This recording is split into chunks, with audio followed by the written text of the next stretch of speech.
I was here 1 year ago, and I was told this is the oldest, how can I say it, after communism area hotel in the city, and after many years of being in service as a hotel, it was completely refurbished, renovated last year and the year before, and it got ready, let's say, this summer. That's what I heard. And when we have been here last year in exactly that place, it was fully under construction. But we got some renderings, and then we knew how it would look like, and that's why we choose that location as a press conference, for the press conference. Thank you very much for coming here. We are a bit overbooked. That means we have some standing guests here. I hope you can handle that, yeah. But we don't want to exclude anybody, of course, yeah. Aviation-Event 2024 SOF. I would like to welcome on stage your host for the next 2 days. Please, a nice welcome for the CEO of Sofia Connect, Jose Caballero Pinto. Jose, please grab a microphone, come on the stage.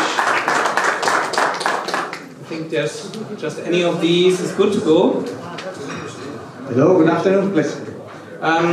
Jose, you got more journalists than Bologna, Cluj,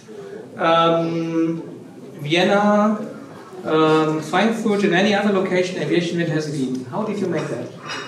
Well, it's thanks to you. Okay.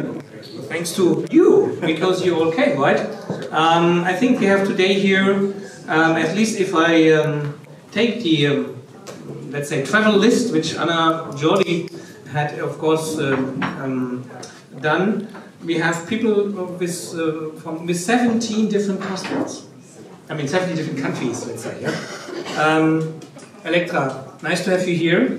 Nice to meet you. Yeah, I will welcome you, everybody, name by name now. Welcome everybody, we will talk later in detail. Yeah, we are here, I was told, for 4 major reasons. 5-star airport, MRO hub, and the first ever large-scale aviation conference in this country. Can you give us some insights? What is happening aviation-wise in this country? And by the way, I was asked before, what is this here in this country? French investors? Spanish CEO, how possible? Why would French people take a Spanish CEO? Can you maybe explain us a bit? Well, first of all, let me, Marcel, welcome our guest. We are very glad. It's a privilege and an honor to organize this aviation event. This is the first aviation event ever in Bulgaria, but also the first time that we are organizing the Sofia Airport is organizing this kind of international event with all these leaders in the aviation coming to Sofia to talk about all the fields in aviation, airports, airlines, innovation, sustainability, MRO. So this is the first time ever that we are organizing this kind of event in Bulgaria. And Bulgaria has a lot to say in aviation, but also a lot of companies are doing very impactful things right now in the engineering, aeronautical engineering, aerospace, and with the new investment as the capital airport of Sofia, we are again writing the new chapter of the aeronautical aviation history in Bulgaria. So thank you very much, all of you, for coming. It's a real pleasure having all of you here. And we will have the opportunity today and tomorrow during the conferences to talk about many things. And this event is celebrating in a very good moment of the year. It is a very good moment to talk about what happened during the year in the aviation industry. We have here a lot of leaders in the sector, and to think what happened, the good things, the challenges, and also what will be the challenges for next year. But it's a very good moment to celebrate this event in Sofia. Very good moment to give you some organizational insights before we come to your detailed presentation. I was told there is translation services available via headphone. So in case somebody would prefer Bulgarian as a translation, please address to the team. They might help you. The press conference will be completely done in English so that everybody could understand us from the international side. Yeah. Then we have three, let's say, sections. Yeah. The first one, of course, goes to the CEO. You have a presentation, right? In about a minute. Then we have a kind of sneak preview for tomorrow, because tomorrow we have one of the top speakers for tomorrow for the conference itself. It's Charles Schlumberger from the World Bank, aviation expert from the World Bank, and we said, okay, let's have the journalists a kind of prior information on that. So Charles will give us a little insight on that in some minutes, and we are closing by as kind of technology agreement, which SOF Connect, which is the official name of your company, right? And CETA. That's an announcement which will be done at the end of this press conference. If you have questions or remarks or comments or doubts or whatever, after each section we will have a short possibility to address all this. If there's any misunderstanding or non-understanding during the presentation, if it's for language reasons or for other reasons, please interrupt us, right? We are ready for dialogue, and that's why we have Andreas, we can take your comments and your feedback as part of the dialogue here. Yeah? Thank you, then the stage is yours, and please enjoy SOF Connect, Sofia Airport. We are happy to see some insights. Thank you very much, Marcel. So, first of all, I would like to take the opportunity with this prestigious audience to get to know a little bit about Bulgaria aviation, because there is a huge tradition and a huge legacy of Bulgaria in the aviation industry. And it's good to, I will give you some, it is, okay, it's passing the presentation, I don't know. This is my presentation, and in the meantime you can play. So there is very good example of how Bulgaria has been contributing to the aviation industry, not only in Bulgaria, but internationally. There are a very good example that I will bring in the field of engineering, aeronautical engineering, one of the important personalities in Bulgaria that contribute to, during the last century, to the aviation. He is Asen Jordanov. He was a Bulgarian aeronautical engineering, and also contribute not only in Bulgaria but also to the modern aviation in the United States.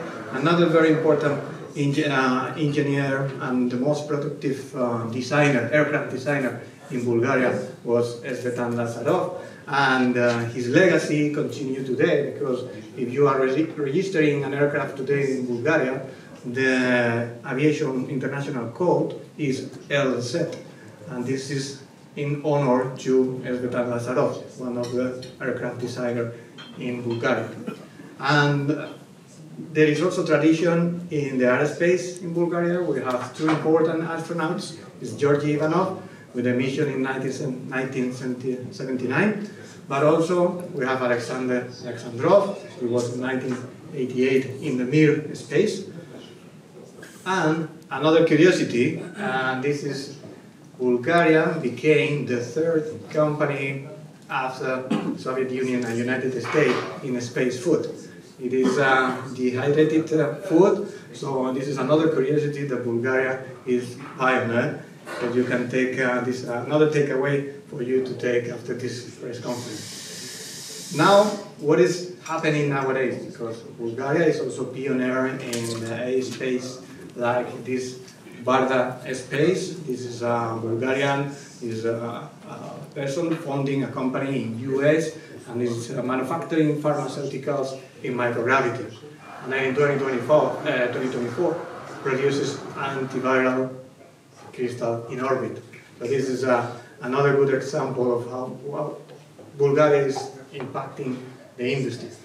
This is one of my favorite companies, and I love this this project.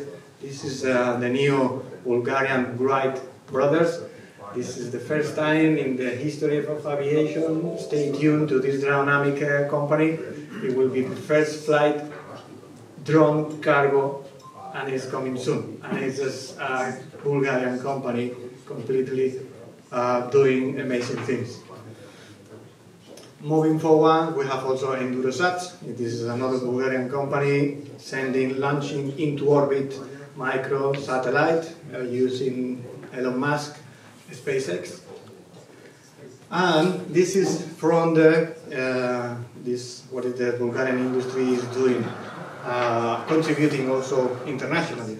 But here in Sofia, especially the Sofia airport, there is a huge industry in the MRO, meaning maintenance, repairing, overhaul aircrafts. And there is a big industry here, and Sofia is one of the airports in Europe with the largest MRO industry. Outside of Germany, Lufthansa, here in Sofia is the largest, they have here the largest facility outside of Germany.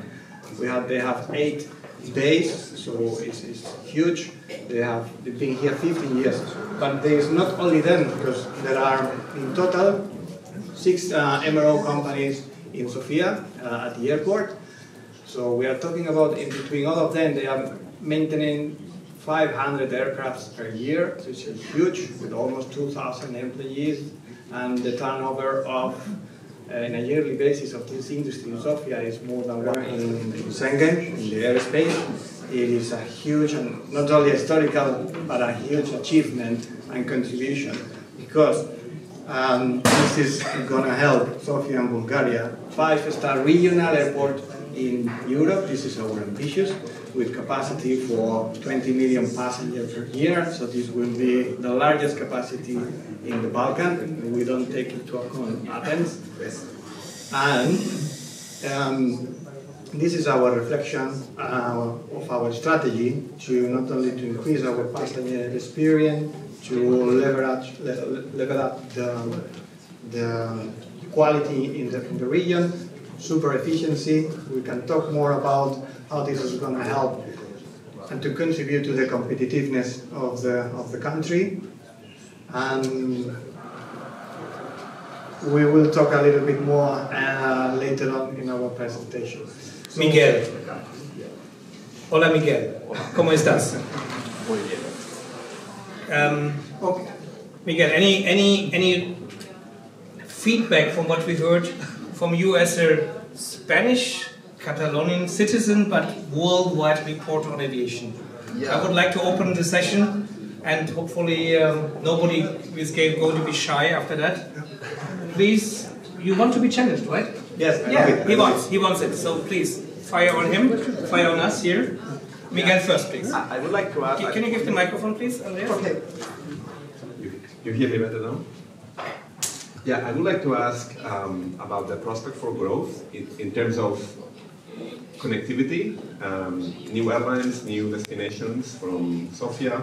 it is not accidental. It is because we are making a huge effort from our budget to incentivize the airline. We are putting from our pocket around 10 million euros per year. We are the biggest promoter of the country to bring all this traffic. And that's why we are growing. They always say 3 things. Number 1, the World Bank is not a bank. Number 2, it's not in aviation. And number 3, it's not called the World Bank. Why? Well, the headquarters of the World Bank is in Washington, D.C. Okay. I think we have 188 member states, and they are in different, you have to be a member of IBRD, IGA, IFC. So we have 16,000 employees, of which about 9,000 are in the Washington region. And we are not like the UN in terms of capital. It's more like, a business. United States owns 17% of the World Bank share. Yeah, shareholder. Shareholder, exactly.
decided for, I'm counting, 4 seating, yeah? So almost like a super large aircraft. I hope you're all well. Good morning. I see some distinguished guests having arrived this morning. And yeah, feel free today. I'm looking at Charles because we started to do it yesterday. Feel free to go in a dialogue with us, with the moderators and with the panelists. So I'm saying dialogue, and meaning not just the usual Q&As as we used to say. Please challenge everybody being here. Jana, please also raise questions. Peter and Michael, Bettina and all the other stakeholders of airports and airlines here. Challenge our panelists and interrupt us if you have questions or you don't understand or whatever reason. And also, of course, we have 3 large breaks, or let's say 2 mid-sized breaks and a large one for lunch. And yesterday, Jesus and I, we were like in the middle of the crowd and in the press conference and answering many topics. And overnight, Jesus became a kind of media star in Europe, covering I don't know how many European magazines. Congratulations for your successful press conference. I want to invite Jesus Caballero, the Chief Executive of Sofia Airport and Soft Connect, also for this short kick-off speech. In this aviation industry, it's a real honor and a pleasure to have all of you here today. This is the first time ever that Bulgaria is organizing this kind of aviation event dedicated to many areas. Together today we are going to go through many interesting topics about airports, airlines, MRO, sustainability and tourism. So it will be an intensive day, but we are organizing in a very good moment because the year is coming to an end, so we can discuss about how the aviation performed during the year. And now we are all of us preparing the next year. A lot of opportunities and challenges are coming. So this is one, this is the other. Lucky me, I have 2 hands. So yeah, this is a real pleasure having you here, and I want to congratulate, also to thank our sponsor, that you can see all of our sponsors here. Also to Aviation-Event, Marcel and your team, and a special thanks to Sofia Airport and Soft Connect that being organizing this event and taking care to make it happen, this event. So thank you very much.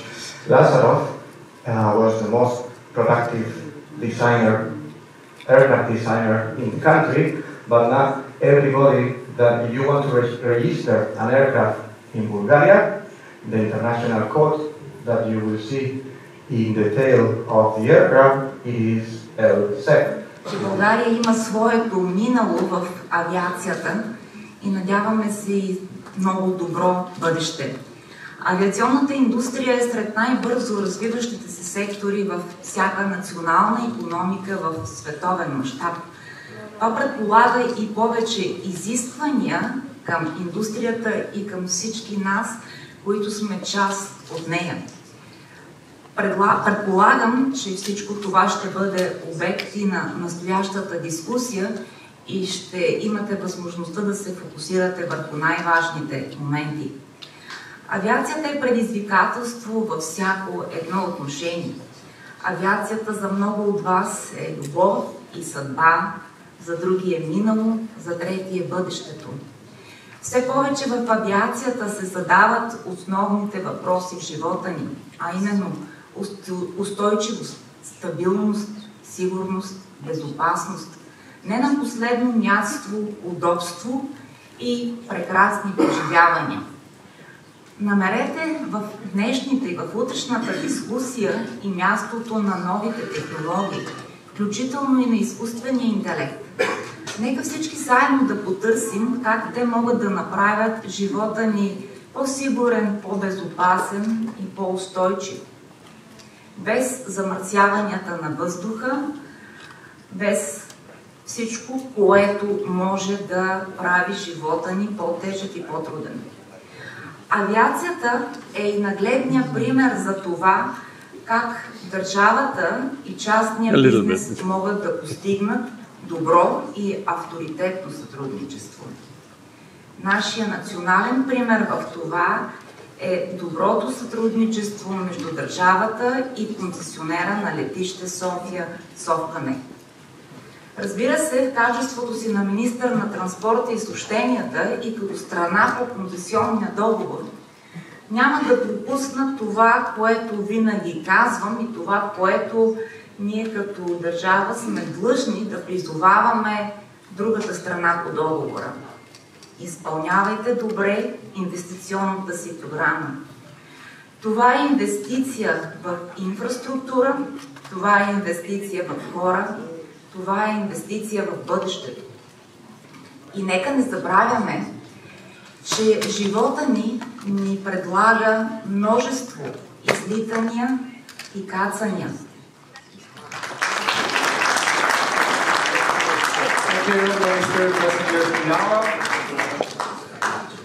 Obviously, the star of today's show is Jesus Caballero at Sofia Airport.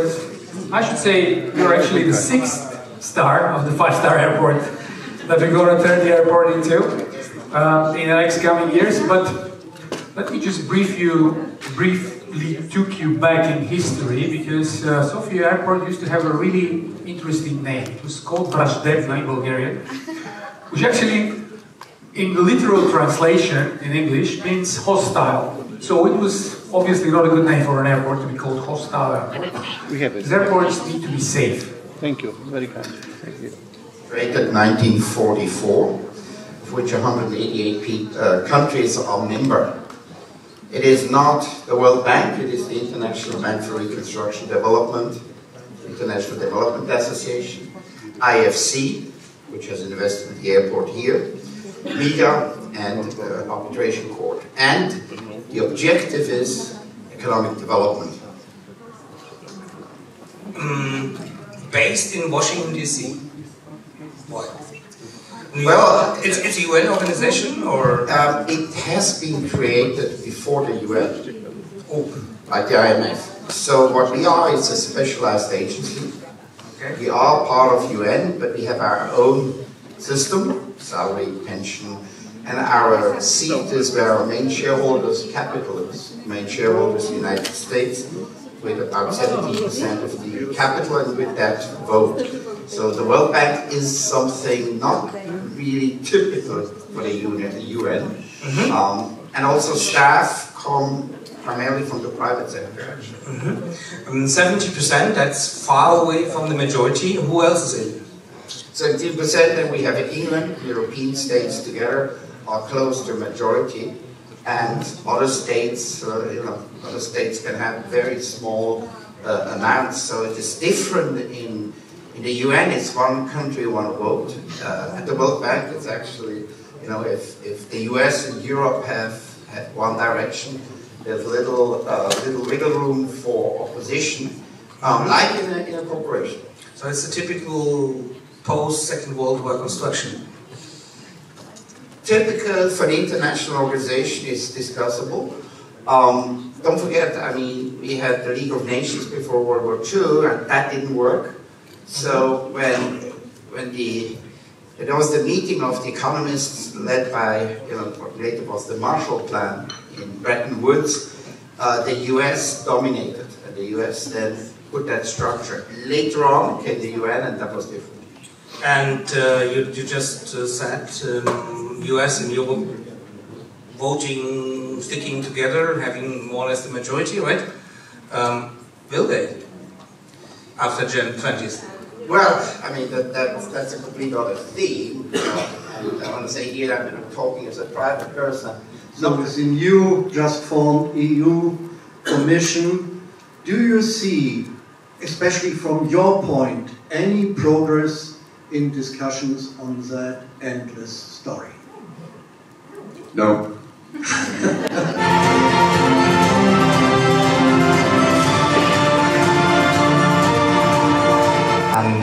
Europe. And this is it's gonna give us capacity for 20 million passengers per year. It is designed by, the concept is already done, and now we are doing the technical design with the IPA, it's the largest architecture firm in the country, together with Aegis and OnePax. And Munich Airport has been helping us to finalize the master plan. What keeps weighing in, of course, is the level of the debt, which now stands at 130 billion euro, which is a 33% increase over 2019. And obviously keep in mind that in order to run their operations during the pandemic, airports used the money they had in the bank, and they were not the recipients of the massive state aid schemes. So looking at this year, we're turning a corner. Year to date, passenger numbers are doing very well, and as of May, they were in excess and increased over the 2019 numbers. Still, only 51% of European airports year to date have achieved a full recovery of passengers. So this reflects a new normal for our industry, where the airport market has become more fragmented, and we're seeing some very significant gaps in the performance. So we're seeing these performance gaps across national markets. This is due to the war in Ukraine. The impact is on Ukraine itself, of course, but also on other countries, such as Finland.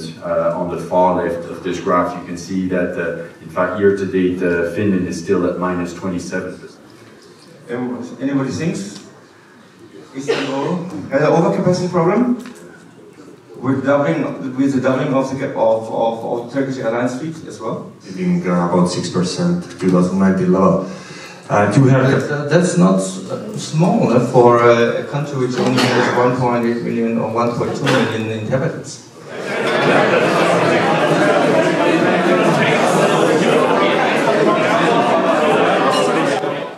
Great, thank you.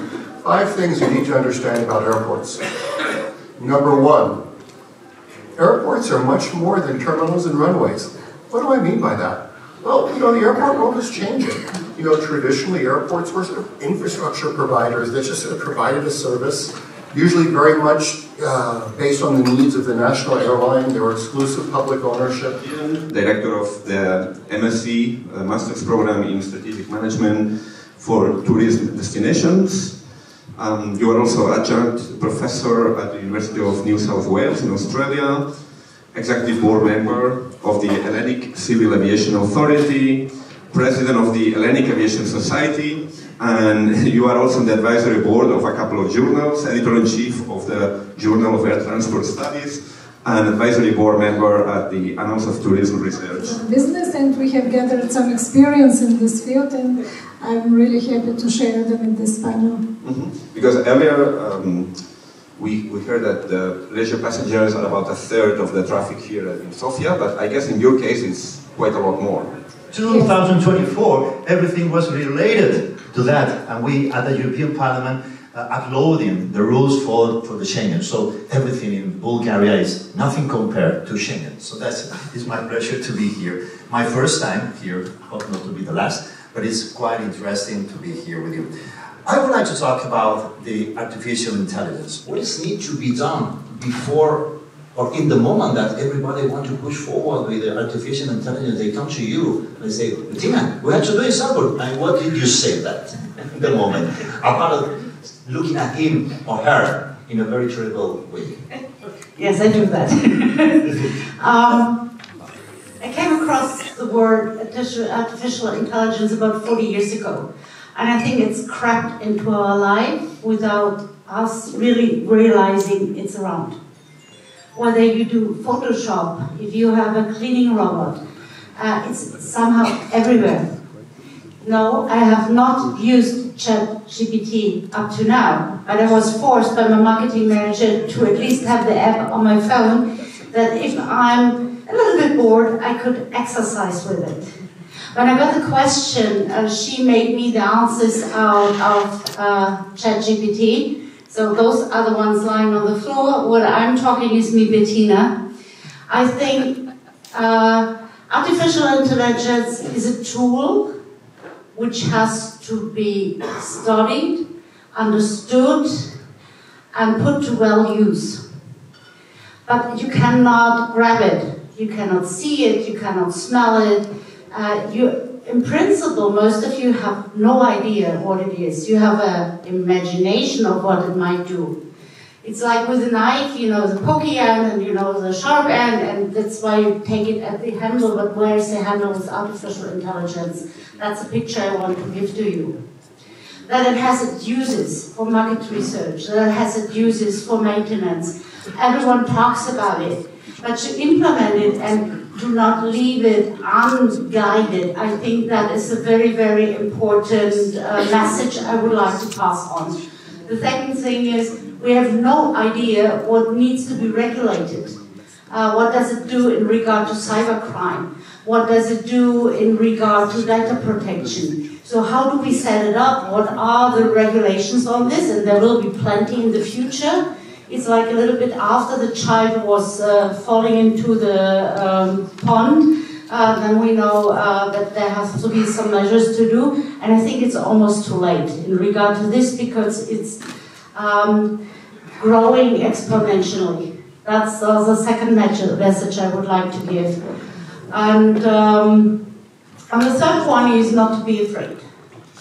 If you take all the cautionary measures, if you really pay attention to it, and if you learn how to work with it, it can be really helpful.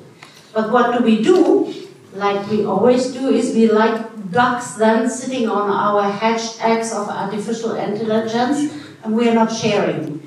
And if I understood artificial intelligence is, it's better you share it because then you have even better chances to grow your knowledge and to grow markets, and with the airports and the airlines grow destinations and learn more about your passengers, because the passenger is embarking at one destination and disembarks at another one, and how to connect those two or new ones, that's something which might be manageable even better in the future. For whichever reason, maybe it's your shareholders or your passengers, there is people pushing for change. But in that context, artificial intelligence or anything else could be the solution to it. But as Bettina said, there is a lack of understanding what it is.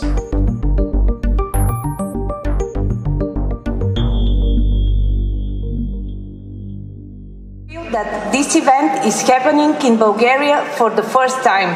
With this note, I would like to give my warm welcome to Mr. Jesus Caballero, the CEO and the Chairman of the Management Board of SoftConnect, the operator of the largest international airport in Bulgaria, Sofia Airport.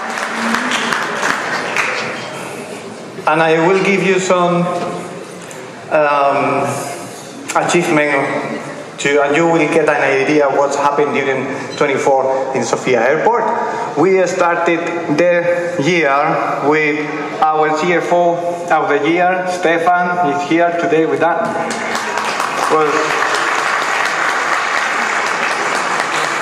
So Stefan and his team was awarded with this prestigious award by EY. In this competition among many companies in Bulgaria.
who's got the fever?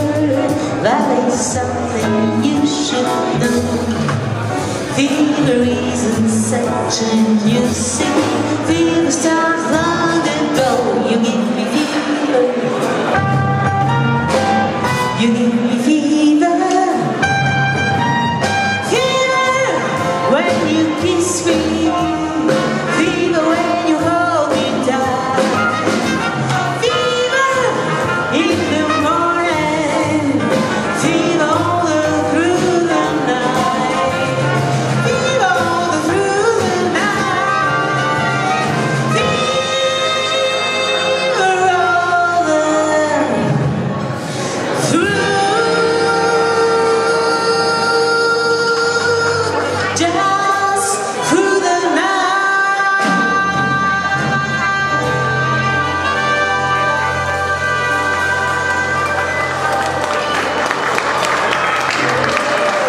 Добър вечер, дами и господа. Good evening, ladies and gentlemen. I'm so happy that we are here, that we are your musical hosts tonight. First of all, I want to present you these amazing musicians. They are the most popular musicians in Bulgaria ever. Дами и господа, най-елегантният пианист, който някъде, някога, по какъвто и да е повод съм срещала. Живко Петров!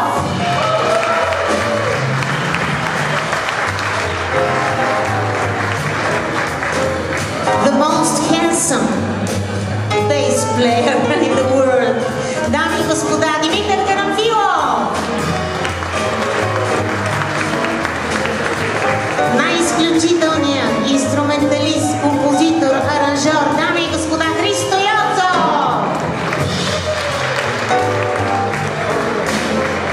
И най-усмихнатия, най-лъчезарния, най-вълнуващия тромпетист Мишо Йосифов!